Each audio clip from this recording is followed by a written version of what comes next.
supone que ya deberían saber historia clínica. En la práctica de hoy día deberíamos hacer grupos de 5 personas, cada grupo va a hacer un swap del tema que hemos avanzado, que es pared abdominal, ¿no?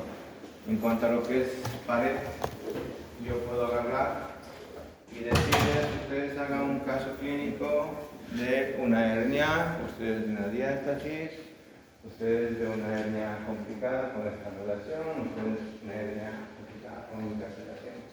Y ahí debatir, pasar al frente y cada uno presentar su caso clínico. Pero necesitamos base, y para hablar de la base, si yo quiero hacer un resumen de historia clínica, tengo que saber historia clínica, ¿no? Que es lo primero.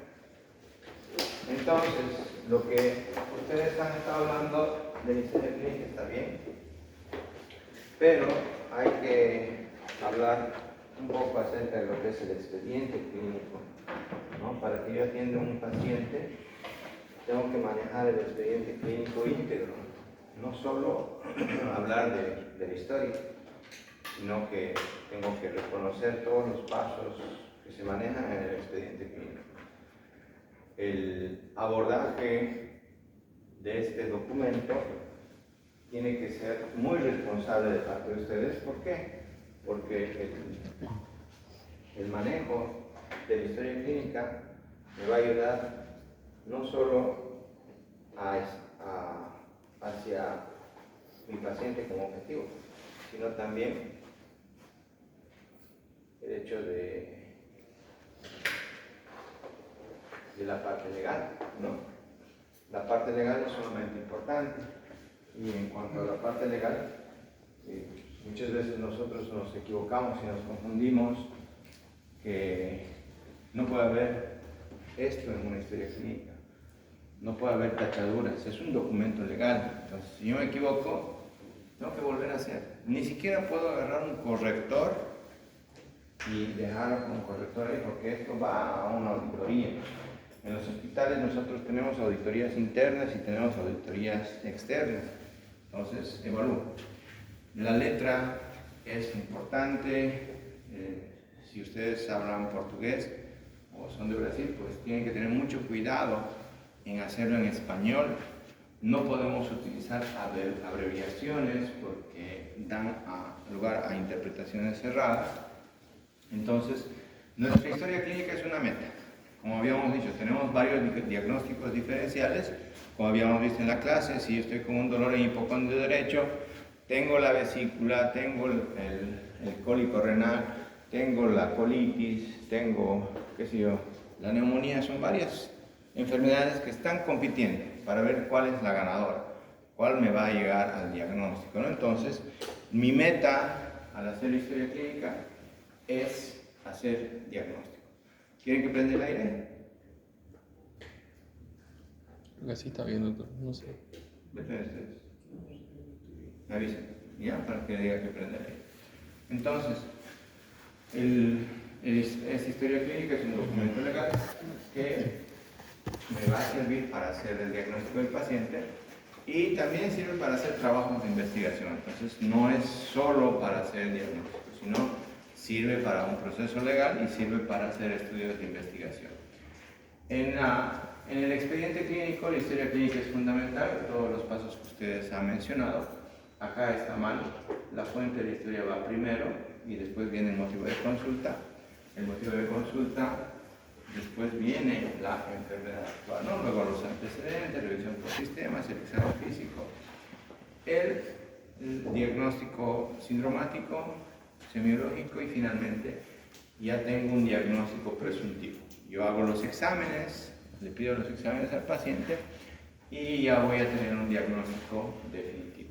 En ese expediente vamos a manejar tratamiento, evolución y la epicrisis, que es el momento del alta que le voy a dar al paciente, ¿no?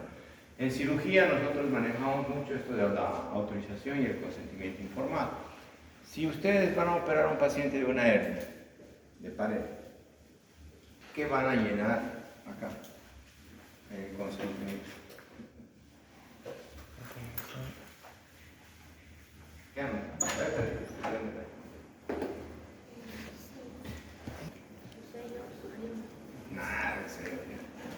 El consentimiento informado es lo que yo le tengo que informar al paciente sobre su enfermedad. Le digo, señor, tiene una hernia, le vamos a operar. ¿Qué le vamos a hacer? Le vamos a poner una malla. ¿Y qué tengo que indicar al paciente? ¿Qué complicaciones puede tener durante la cirugía? Señor, durante la cirugía a usted le puede dar un paro y se puede morir. Dice, el paciente tiene que saber con qué riesgo quirúrgico está entrando. Y en el consentimiento también tengo que decirle cuáles son las complicaciones de la cirugía. El hecho de que le ponga malla, su herida puede sangrar, puede ser un seroma, puede ser un hematoma, puede ser una infección, puede ser un absceso, puede ser una sepsis y se puede morir como complicación. Entonces yo tengo que hacerle firmar el consentimiento y decirle, está consciente de los riesgos que tiene al operarse, que se puede complicar de esta forma, o incluso el cuerpo puede hacer rechazo de la malla y hay que sacar la malla. Sí, estoy de acuerdo. Listo, firme. También tengo que explicarle qué va a ocurrir si no se opera. Si no se opera de la hernia, se puede meter el intestino, puede hacer una necrosis y se puede complicar con una sepsis y hacer un shock, ¿no? Entonces, todo eso tengo que explicar al paciente y anotar en el consentimiento informado. Dentro de lo que es la historia clínica, lo que no figura no se hizo, gracias. Y lo que no se hizo, pues, para auditoría, sí. Entonces, tengo que registrar siempre todo lo que tengo que hacer. Llega un paciente politraumatizado, necesita un neurocirujano, anoten, valoración por neurocirugía. Pero doctor, no hay en el hospital, no importa. Ustedes como médicos están cumpliendo con su objetivo de solicitar lo que necesita el paciente. Si mi paciente tiene un cáncer de vesícula y necesita una colangioresonancia o un cáncer de viabilidad, y no hay en mi hospital colangioresonancia, pero yo sé que necesita, ¿qué se llama si no le pido? Negligencia. Negligencia. Estoy cometiendo una negligencia médica. Yo no puedo decir, ay, pobrecito, el paciente no tiene plata. No, ese paciente que no tiene plata va a venir su familiar de España y les va a decir, ¿por qué no le ha pedido la colangioresonancia? Si ya todos los tumores de vía biliar le piden. Listo. Ahí tronado. Entonces, tienen que anotar y pedir. Si dan de alta al paciente, indicarle que vuelva con los signos de alarma. La letra, lo que les habían dicho, ante un conflicto legal, no figura lo que no se entiende y lo que no figura no se hizo. Es como si no estuvieran haciendo. Yo les salvo la vida, pero anoto todo errado, pues es como si no hubiéramos hecho. La historia clínica es básico, no vamos a repasar todo. Yo voy a ser puntual con lo que necesito. ¿Qué necesito para hacer la historia clínica? Necesito lo siguiente. Ya habíamos dicho que son 9 pasos, ¿no? De los 9 pasos, 1, filiación, 2, fuente de historia, 3, motivo de consulta, 4, enfermedad actual, 5, antecedentes, 6, revisión por sistemas. Todo esto es anamnesis. 7 es el examen físico general, 8 examen físico segmentario y 9, perdón, el diagnóstico, ¿no? Ahora, de todo esto, lo más importante es la enfermedad actual, porque de aquí va a salir el 90% de su hipótesis diagnóstica. Entonces, yo tengo que saber manejar enfermedad actual. ¿Cómo lo voy a complementar? Con mi examen físico. El examen físico es un complemento, 5 a 10%. Y el otro 5% son los exámenes complementarios. Eso lo hacemos después, ¿no? Entonces, la gran base que tenemos para poder hacer diagnóstico está en la enfermedad actual. Habíamos dicho que el SOAP es el resumen de la historia clínica. Esto va a ser su base de los pacientes que vamos a hacer en la práctica. Por ejemplo, yo les digo ahora me hacen un SOAP de una hernia incarcerada. paciente con hernia encarcerada va a estar con dolor.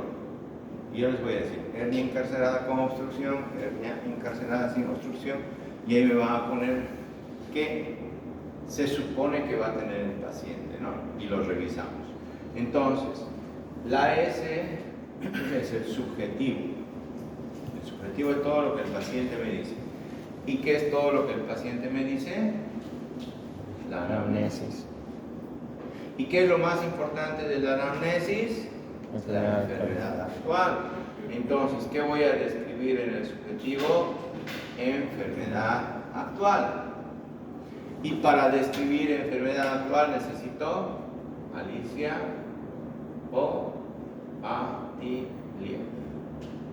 ¿Verdad? Para hacer la O, que es el objetivo, mi O objetivo es este de aquí, que es el examen físico. El objetivo es lo que yo hago con el paciente. Entonces el examen físico lo describimos en la O de objetivo. La A es el análisis que yo ya les estoy dando. Si le estoy diciendo su paciente va a ser una hernia encarcerada, entonces mi diagnóstico es hernia encarcerada. Ya les estoy dando, ese es el diagnóstico, el análisis. ¿Y cuál va a ser su plan? En el plan ustedes me tienen que decir qué van a hacer. ¿Lo van a mandar a la casa? ¿Se va a internar? Bien, lo vamos a internar. Entonces, plan 1, internación. 2, ¿ese paciente va a comer? No. Está con dolor, está con probable obstrucción. Tiene que estar en NPO. Si no va a comer, ¿qué le vamos a dar de solución? Vamos a dar cristaloides. Le vamos a dar rígido normal, fisiológico, dextrosa. ¿Qué le vamos a dar? Vamos a darle antibiótico, vamos a darle analgésicos, le vamos a poner una sonda, va a entrar a quirófano. ¿Qué vamos a hacer en quirófano? Protocolo quirúrgico. Esa es su práctica. Esa práctica me tienen que tener. Entonces, por grupos, yo les voy a decir, su paciente tiene una hernia encarcerada no quirúrgica, su paciente tiene una hernia encarcerada con obstrucción, que es quirúrgico, su paciente tiene una hernia estrangulada, quirúrgica. Pues vamos a ver qué hace el grupo de hernia encarcerada no quirúrgico, qué hace el grupo de hernia encarcerada quirúrgica y qué hace el grupo de hernia estrangulada. ¿Verdad? Así. De esta forma. Cada grupo me tiene que dar sus indicaciones. ¿Bien?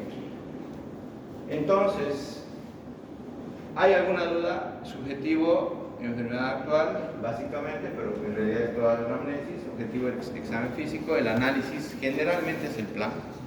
En la evolución va a cambiar. El análisis se cambia hacia la evolución del paciente. Ahí tengo que anotar si la evolución es favorable, desfavorable, crítica, etc. Entonces, cuando veamos historia clínica, la primera parte es filiación. Lo vamos a pasar rapidito esto porque son datos del paciente: nombre, apellido, edad. Ya habíamos dicho, no se anota abreviaciones. Para mí eso puede ser buen estado general. Para el abogado eso va a ser broncoespasmo grave y listo, estamos liquidados. Entonces no pongan abreviaciones. Poner si es varón o mujer, anotar la fecha de nacimiento, dónde vive. A veces llega el paciente de emergencia, la esposa lo deja y se va. Piensa que en el hospital tenemos todo y no tenemos todo. Siempre hay que comprar alguna cosa, necesitamos la autorización para algún procedimiento, entonces hay que anotar dirección. Carnet de identidad para proteger algunos resultados. Si el paciente tiene SIDA, hay que poner PC100 y hay que poner el número del carnet, no se pone nombre. Y el resto de los datos de filiación: nacionalidad, raza, estado civil, ocupación, procedencia, hijos, todo eso que se anotan en filiación, que ya han llevado en historia clínica, ¿no? Después de la afiliación viene la fuente de la historia. Segundo paso, fuente de la historia, vamos a anotar si es el paciente, si es el familiar, si es el hijo, si es la mamá y si merece o no merece confianza. Tercer paso, motivo de consulta. El motivo de consulta son todos aquellos factores que motivan al paciente a solicitar la asistencia. Pero ¿qué es lo más importante acá? Aquello que motiva a consultar y no todo lo que tú. El paciente puede tener diarrea, vómito, fiebre, tos, pero de repente comienza a tener diarrea con sangre y eso es lo que le llama la atención. Entonces yo no voy a poner motivo de consulta, diarrea, fiebre, tos, no. Lo que le ha traído al hospital ha sido la diarrea con sangre. Entonces mi motivo de consulta es su diarrea con sangre. Eso es lo que le ha llevado al hospital. Y en cirugía de abdomen, lo que más tenemos de motivo de consulta es el dolor. Entonces tenemos que manejar adecuadamente ese principal síntoma de dolor, ¿no? Sé si ustedes han rotado ya por hospitales, pero cuando vayan van a ver japoneses, San Juan de Dios, incluso el mismo Bajío donde yo estoy. Así son las enfermedades actuales. El interno agarra porque no tiene tiempo.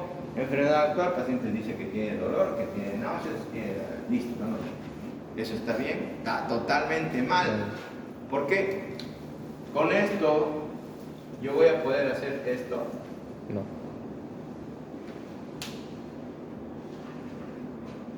Dolor, náuseas, fiebre, yo puedo tener 1000 enfermedades con dolor, náuseas, fiebre. Entonces este no es un buen médico, ¿verdad? Lo que habíamos repasado algo ya en la teoría. Si yo hago una enfermedad actual buena, tengo que hacer alicia o antihielo, que son los mnemotécnicos que les han enseñado. Entonces, cuando ustedes me hagan la enfermedad actual acá, en su SOAP, me tienen que poner el paciente refiere. Siempre tengo que poner cuánto tiempo de dolor tiene. Primero, me va a decir que tiene 3 horas, me va a decir que tiene 2 días, me va a decir que tiene una semana. Entonces empiezo así. El paciente refiere cuadro de 3 días de evolución caracterizado por dolor abdominal. Estamos haciendo abdomen, hay que hacer abdomen. Dolor abdominal. Y empezamos esto. Alicia es lo mismo que Atilief, es lo mismo. La A de Alicia es aparición. ¿Cómo aparece el dolor? Solo aparece de 2 formas. Poco a poco o de golpe.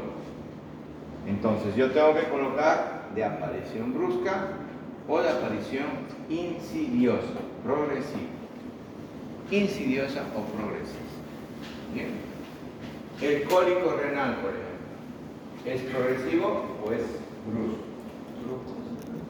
Brusco. La colecistitis, si le duele la vesícula, ¿es progresivo o es brusco? Progresivo. Progresivo. Insidioso, poco a poco comienza a doler eso. Hay patologías que tienen un inicio insidioso y hay patologías que tienen un inicio brusco, y vamos a ir viendo a lo largo del temario cuáles son las diferencias. La localización, esta L es lo mismo que esta L. Localización, localización. Y hemos visto ahora, tenemos 9 cuadrantes, tenemos que ver en qué cuadrante está localizado ese dolor, ¿verdad? Hipocondrio, epigastrio, etc. La I es irradiación. Si yo tengo una localización, ese dolor puede doler en otro lado también. Esta I de Alicia es la misma I de Atilief. Y hay 2 I's. Una de irradiación, otra de intensidad. La otra I es de intensidad. Entonces, irradiación, lo que les decía, si el dolor de hipocondrio derecho se irradia a región lumbaria genitales, es cólico renal. Si tuviéramos un paciente que tiene dolor en epigastrio que se irradia a hipocondrio izquierdo, eso en el 70% de los casos es pancreatitis. No hay otro dolor que le duele al paciente en epigastrio que se vaya a hipocondrio izquierdo. Eso es pancreatitis. Entonces las irradiaciones son importantes también para que yo encuentre la enfermedad del paciente. Bien. En cuanto al carácter o tipo, ya habíamos visto esto, el tipo cólico es súper importante para víscera hueca, pero no es el único. Entonces tienen que agarrar su libro de semiología. Para mí uno de los mejores es el Chamorro, pero cualquier libro de semiología sirve. Agarren y lean los tipos de dolor. porque hay terebrante, lancinante, opresivo, urente, hay hartos tipos de dolor. Y yo no puedo agarrar y decirle, ¿tienes un dolor lancinante? El paciente va a saber. Si en el interno sabe peor, pues el paciente. ¿Verdad? Entonces tengo que decirle cómo le duele, le retuerce, le quema, tengo que orientarle para que me entienda. No puedo agarrar y decirles, ¿tienes un dolor terebrante? El paciente no va a saber, no va a saber, entonces tiene que dirigir su entrevista. Carácter o tipo, entonces es lo mismo. La otra ahí es intensidad. ¿Cómo se evalúa la intensidad? Con EVA. ¿Qué es EVA? Escala visual. Muy bien, escala visual analógica. Entonces yo tengo que preguntar al paciente del 1 al 10 cuánto le duele. Si me dice 10 es alta intensidad. Yo puedo anotar en la evolución EVA de 10, puedo anotar dolor de alta intensidad, ¿no? Entonces intensidad está en los dos. La A de Alicia son factores agravantes o atenuantes. La E de Atilias es evolución. Al decir evolución o factores agravantes o atenuantes, estamos hablando de qué es lo que ha desencadenado el dolor. ¿Qué es lo que ha desencadenado? He sufrido un golpe para que me empiece a doler. He comido algún alimento con grasa para que me empiece a doler. No he tomado líquido todo el día para que me empiece a doler. Entonces tiene que haber algún factor que desencadene el dolor. Y eso tengo que preguntar al paciente, ¿no? La única diferencia es esta F, que solo hay en la TILIF, que es factores acompañantes. Pero no significa que en Alicia no haga eso. Sí o sí hay que hacer. Porque el paciente no solo va a tener dolor, el paciente siempre va a tener algo más. Va a tener fiebre, va a tener disnea, va a tener náuseas, va a tener vómitos, va a tener estreñimiento, algo más va a tener. Ese algo más tenemos que describir, ¿sí? Si necesito copiar o anotar las palabras textuales del paciente, coloquen entre comillas.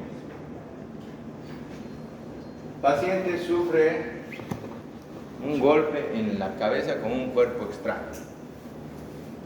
Cuerpo extraño puede ser un bolígrafo. Cuerpo extraño puede ser una mesa. Entonces ahí necesito saber qué tipo de cuerpo extraño. Dice que la mujer le pilló con otra, entonces le golpeó la cabeza con un martillo. Listo, anota. Refiere golpe en la cabeza con un martillo. Y anota entre comillas, porque son las palabras textuales del paciente. Y eso me sirve. Saber que ha sido un martillo y nació un lapicero, no ha sido un bolígrafo, ¿no? Porque el golpe va a ser diferente. Entonces, estos son ejemplos de enfermedad actual de cómo deberíamos desarrollar. Paciente refiere cuadro de aproximadamente 2 horas de evolución caracterizado por dolor torácico, de aparición súbita, tipo opresivo, de gran intensidad, localizado en hemitórax derecho y radiado a la región dorsal, desencadenado por caída de 5 metros de altura, sin pérdida de conocimiento, impactado en zona de dolor, acompañado de dificultad respiratoria. Listo. Yo ya tengo un diagnóstico. El paciente refiere un dolor que le ha empezado de forma brusca, es opresivo, de gran intensidad, en el hemitórax derecho, dice que se ha caído, no ha perdido el conocimiento, entonces solo ha impactado en la zona afectada, ha impactado acá, no en la cabeza. Entonces, con esta enfermedad actual, yo ya sé que este paciente tiene un trauma de tórax. Este es un trauma de tórax. Cuando pase aquí al examen físico, yo voy a agarrar y voy a tocar al paciente, le voy a revisar. Sí, había tenido una fractura. Listo, estoy completando mi diagnóstico. Tiene una fractura costal. O voy a auscultar al paciente, voy a palpar al paciente y vamos a encontrar que tiene un neumotórax o tiene un hemotórax. Porque aquí no voy a saber si es hemotórax o neumotórax. Pero ya por esto ya me está dando alguna luces. Entonces es complementario. Pero yo ya tengo mi diagnóstico. Ya tengo un diagnóstico. Es un trauma de tórax. Si hubiera hecho esto, ¿hubiera llegado al trauma de tórax? No, Entonces vean la diferencia de hacer un buen desarrollo de la enfermedad actual, ¿no? Otro ejemplo. Paciente refiere cuadro de 4 días de evolución caracterizado por dolor torácico de aparición insidiosa, tipo conjuntivo de moderada intensidad, localizado en el cuadrante superexterno de mama izquierda, sin irradiación, desencadenado por un trauma contuso, acompañado de alzas térmicas no cuantificadas. Refiere automedicación sin mejoría del cuadro. Entonces acá ya tengo un paciente que tiene dolor, 4 días de evolución, hay además alzas térmicas, entonces yo ya sé que esto es una mastitis, hay una inflamación de la mama. Si está con fiebre, ha sufrido un golpe, tengo una mastitis, ya tengo un diagnóstico. La forma de corroborar ese diagnóstico: señora, voy a revisar sus pechos, listo, veo que está todo rojo, listo, ya está. Diagnóstico hecho. Me voy a ir a los exámenes complementarios. Le pido la ecografía mamaria o le pido la mamografía y ahí vamos a ver que está con su mastitis y no hay un absceso, ¿no? Entonces, esa es la forma de hacer el diagnóstico. Una de abdomen. Paciente refiere cuadro de 12 horas de evolución caracterizado por dolor abdominal de aparición insidiosa, poco a poco, tipo cólico. Yo voy a hacer cólico, víscera hueca, ¿no? Moderada intensidad, hipocondrio derecho, lo que habíamos dicho hoy día, víscera hueca, vesícula vía biliar, colon, uréter, en hipocondrio derecho. Irradiado epigastrio desencadenado por la ingesta de colecistoquinéticos. Esos son alimentos grasos. Entonces, descartado riñón, uréter, descartado colon, descartado vía biliar, tiene náuseas, tiene alzas térmicas. Y las náuseas no llegan al colon. Refiere a automedicación con antiespasmódicos sin mejoría del cuadro. Acá ya estamos entrando en algo muy importante. Yo sé que con este diagnóstico es patología de vesícula, es una colecistitis. Pero vamos a ver que la colecistitis se divide. Tengo una colecistitis que puede ser leve, moderada, severa. Tengo que saber a cuál corresponde. Tengo que saber si la colecistitis está complicada, si hay un hidro, si hay un empiema. Tengo que saber si es colecistitis o es cólico biliar. Si fuera menos de 6 horas va a ser cólico biliar. Si mejora con los antiespasmódicos va a ser cólico biliar. Entonces yo ya tengo un diagnóstico casi confirmatorio con estos dos antecedentes de una colecistitis. Imagínense. Al examen físico yo voy a hacer el signo de Murphy y ya está mi diagnóstico. Tengo el diagnóstico hecho. Ya con el diagnóstico de colecistitis le mando a hacer la ecografía y los laboratorios y ya está 100% mi diagnóstico de colecistitis, ¿no? Entonces, de eso se trata. Si ustedes hacen una buena enfermedad actual, van a poder hacer buenos diagnósticos, ¿no? El resto es complementario. Lo más importante es esto, que me entiendan la enfermedad actual. Bien. Antecedentes, ya habíamos dicho y han hecho esto en semiología: antecedentes patológicos, no patológicos, familiares, ginecobstétricos, inmunológicos, etc. Eso ya lo han visto. Enfermedad actual, después de enfermedad actual siempre viene antecedentes y finalmente revisión por sistemas en lo que es anamnesis. La revisión por sistemas es nuestra ayuda a memoria a todo lo que me haya olvidado preguntar aquí arriba. Acá tienen que volver a preguntar: señor, a ver, nuevamente dígame, ¿le duelen sus articulaciones? Sí, tengo reumatismo. Ya pues, ¿tiene reumatismo? Sistema osteoarticular igual artritis. Ah, doctor, no se olvide de darme omeprazol porque tengo gastritis. Bueno, sistema gastrointestinal, gastritis. Le cuento que todo el tiempo me duele mi cabeza, sufro de migraña. Listo. Sistema nervioso central, migraña. Para eso sirve la revisión por sistemas, para ver qué me estoy olvidando anotar en la parte de arriba. Y luego pasamos al examen físico. Tengo dos partes en el examen físico, uno general y uno segmental. ¿Qué vamos a hacer acá? Cuando hagan el SOAP, hagan su examen físico general y el examen segmentario dirigido. ¿Qué significa esto?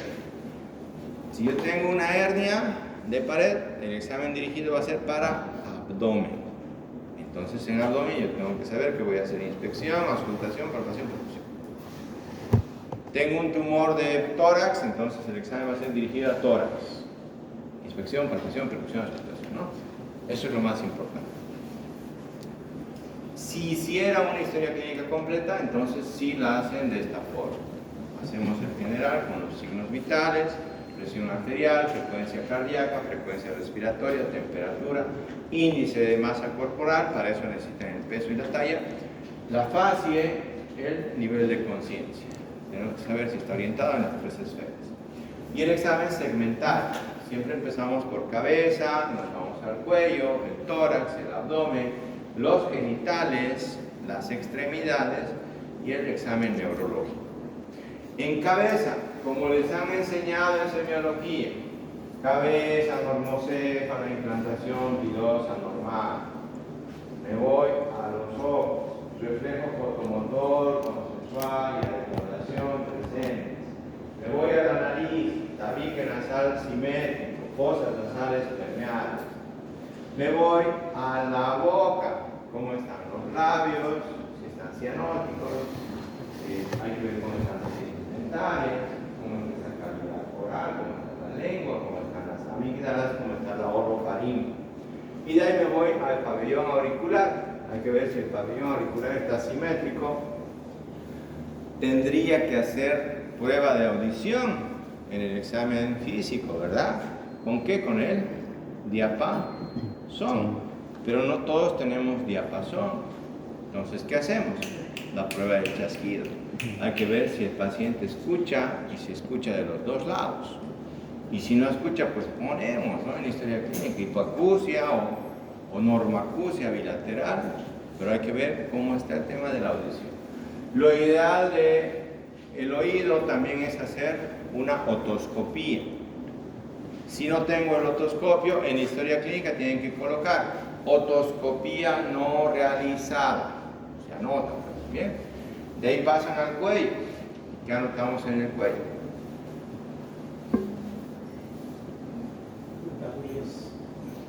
Presencia de ganglios. Muy bien. Vamos a anotar entonces la inspección. En cuello lo más importante es inspección y palpación. Percusión y auscultación se hace cuando hay patología. Si yo tengo un tumor de glomos, ahí vamos a hacer percusión. Si no, generalmente es inspección y palpación. Lo que su compañero decía, en cuello hay que ver si el cuello está cilíndrico, simétrico. En este caso no está cilíndrico, hay una masa. Entonces tengo que describir las masas. Para describir masas hay un mnemotécnico que es el Silita por su récord. Esta masa de acá está en el cuello. Entonces lo que yo tengo que ver es la situación. Región cervical anterior. Esta masa tiene límites. Entonces tengo que ver cuáles son sus límites. Está cerca del esternocleidomastoideo, está cerca del rafe medio, está cerca de la horquilla external, está cerca de la clavícula. ¿En qué triángulo cervical se encuentra? Esos son los límites. Tamaño. Agarro una cinta métrica y la mido. Y la mide 2 centímetros, mide 4 centímetros. Eso es examen físico. Forma. Es ovoidea, es redondeada. Superficie. Es lisa, es rugosa. Relación a planos profundos. Si fuera superficial, esta masa se mueve. Si es profundo, va a ser difícil de mover. Y finalmente la consistencia. ¿Esa masa es dura o es blandita? ¿No? Entonces, cuando vean masas, hay que describir. ¿Cómo describirían esto de acá?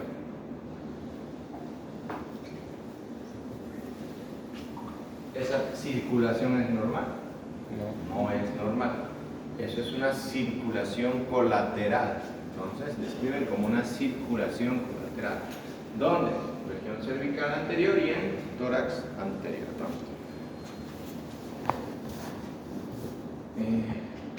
Este video tendría que estar después. Bueno, tórax, lo que hacemos es inspección, palpación, perfusión y auscultación. A la inspección, lo que estaban viendo del video, si es mujer, tengo que ver si las mamas están simétricas, si están una más grande que la otra, si una está más baja, si está más pequeña. Todo eso lo van a ver cuando hagan cirugía de tórax. A la inspección, no solo tengo que ver parte anterior, sino también parte lateral y parte posterior, en busca de masas, deformidades o cicatrices. A la inspección también valoramos la movilidad respiratoria. Yo tengo que ver si esa movilidad está normal o está disminuida, y tengo que ver la frecuencia respiratoria. La frecuencia la evaluamos mediante inspección. Eso es un paso importante, ¿no? A la palpación, no se olviden que la axila también forma parte del tórax. Entonces hay que palpar mamas, hay que palpar axila, hay que palpar pared posterior en busca de masas. Y dos pasos importantísimos de la palpación del tórax son la elasticidad y expansibilidad y las vibraciones vocales, ¿no? Entonces, para hacer vibraciones vocales se puede utilizar la palma de la mano o el borde lateral interno de la mano y hacer esto, ¿no? Lo que están viendo acá. Colocamos siempre de base a vértice, agarro un lado, diga 33, 33, 33, 33, 33, 33. Voy comparando. Se puede hacer en la parte anterior y en la parte posterior. Muchos de mis alumnos agarran y me dicen, doctor, el paciente no se puede sentar y no tiene parte anterior. Se puede revisar en la parte anterior. Si no se puede sentar, háganle en la parte anterior. Se puede. Entonces, se puede valorar también parte anterior. 33, ¿no? Voy a medir la vibración vocal. Y eso es muy importante, el tema de vibraciones, para encontrar patologías. En el caso de la percusión, lo mismo. Vamos a hacer comparativamente de arriba a abajo y de abajo a arriba. Entonces, si yo empiezo en vértice, hago de izquierdo, derecho, izquierdo, derecho, izquierdo, derecho, izquierdo, derecho. Llego a base, lo mismo, izquierdo, derecho, percutir. Vamos a ver qué diferencia hay. En cuanto a percusión, lo que tengo que encontrar es si hay ¿qué? Sonoridad normal, que sería timpanismo a la percusión, ¿verdad? Si hay un hipertimpanismo, tenemos aire, y si tengo matidez a la percusión, tenemos líquido. En caso de la auscultación, lo mismo. 1, 1, 2, 2, 3, 3, 4, 4, 5, 5, 6, 6. Comparativo. 1, 1, 2, 2, 3, 3, 4, 4, 5, 5, 6, 6, 7, 7. Comparativo. Voy a agarrar el estetoscopio y voy a comenzar a hacer la comparación. Meta aire. Y van revisando. Comparativamente, siempre. Ese es el examen físico correcto que tendrían que hacer. Y anotar. En el caso de abdomen, que es lo que estamos viendo, lo primero, cicatrices. No hemos podido hacer el tema de cicatrices ahora, pero lo vamos a hacer la siguiente semana. Ahí tienen que anotar todo de cicatrices. No pueden anotar, el paciente tiene una cicatriz de cesárea. Eso no existe. No existe. Tiene una cicatriz de apéndice. Eso no existe. Por esa cicatriz de cesárea yo puedo operar útero, puedo operar anexos, puedo operar apéndice. Yo, como cirujano, puedo hacer una faringestil para hacer apéndice y no hacerle la cesárea. Lo mismo del apéndice, puedo hacer por la cicatriz de apéndice y operar de un quiste de ovario. Puedo operar de otra cosa y dejar el apéndice ahí. Entonces, la cicatriz es muy importante. Por eso vamos a repasar cicatrices verticales, transversales y oblicuas. Phanestil es la cicatriz de la cesárea. Entonces, si ustedes ven una cicatriz interior, van a poner cicatriz de Phanestil, no cicatriz de cesárea. En el caso del apéndice, tengo varias cicatrices localizadas. Si es transversa, tenemos la Rocky Davis. Si es oblicua, tenemos la Maguarden. Y hay muchos otros tipos de cicatriz que vamos a repasar la siguiente semana en la clase. Después de hacer la inspección, hacemos la auscultación, siempre calentando el estetoscopio, y lo hacemos siguiendo los 4 cuadrantes, lo que habíamos visto en la clase, ¿verdad? Primero cuadrante inferior izquierdo, luego superior izquierdo, luego superior derecho y finalmente inferior derecho. Esa es la forma correcta de hacer el examen de pared abdominal, siguiendo los pasos básicos semiológicos. Primero la inspección, luego la auscultación, luego nos vamos a la percusión y finalmente la palpación. ¿No? Percusión, palpación o palpación, percusión. Eso no interesa. Lo más importante es hacer la auscultación después de la inspección en el abdomen para no alterar los ruidos hidroaéreos. Si yo palpo percuto, se va a alterar esos ruidos.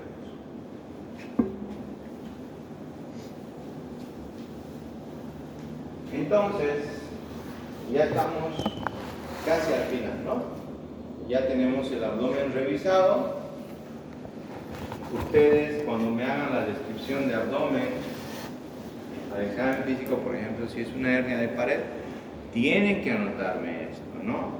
A la inspección no se observan cicatrices. A la auscultación, ruidos hidroaéreos positivos. A la palpación, dolor en región del hipogastrio, mesogastrio, no sé dónde va a ser su hernia, yo les voy a dar, pero tienen que anotar dónde va a estar su dolor. Lo mismo palpación y percusión. Entonces esa es la forma que tienen que hacer su descripción cuando hagan su examen. Bien.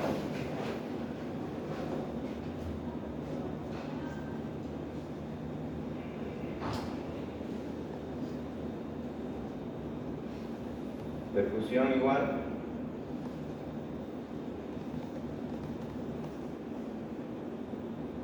Mira, este examen del tacto rectal se hace en emergencia, se hace en pacientes con patología de colon, pero en su caso no lo van a hacer, solo se hace si fuera necesario, ¿no? Si es que ustedes no hacen valoración ginecológica y tacto, tienen que poner en su historia clínica, ¿no? No se realiza examen de genitales externos y tacto rectal por pudor del paciente. Pero tienen que anotar, ¿no? El diagnóstico va a ser sindrómico, anatómico y etiológico. ¿Cuál sería mi diagnóstico sindrómico, por ejemplo, de una apendicitis?